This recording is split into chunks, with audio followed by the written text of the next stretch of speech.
श्री आदिशंकराचार्य विरचित निर्वाणषट्कम् मनोबुद्ध्यहंकार चित्तानि नाहं न कर्णौ न जिह्वा न च घ्राणनेत्रे न च व्योम भूमिर्न तेजो न वायुः चिदानन्दरूपः शिवोऽहं शिवोऽहम् न च प्राणसंज्ञो न वै प्राणवायुः न वा सप्तधातुर्न वा पञ्चकोशः न वाक्पाणिपादौ न चोपस्थपायु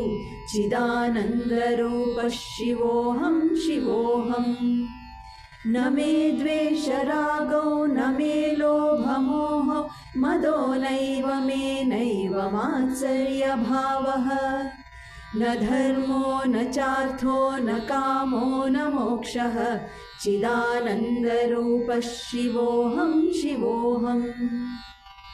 न पुण्यं न पापं न सौख्यं न दुःखं न मन्त्रो न तीर्थं न वेदा न यज्ञाः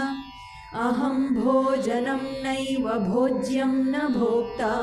चिदानन्दरूपः शिवोऽहं शिवोऽहम्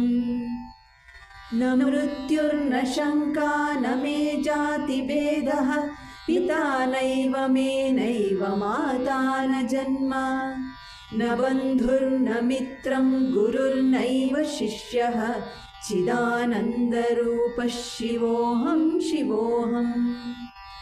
अहं निर्विकल्पो निराकाररूपो विभुत्वाच्च सर्वत्र सर्वेन्द्रियाणां न चासङ्गतं नैव मुक्तिर्न बन्धः चिदानन्दरूपः शिवोऽहं शिवोऽहम् चिदानन्दरूपः शिवोऽहं शिवोऽहम्।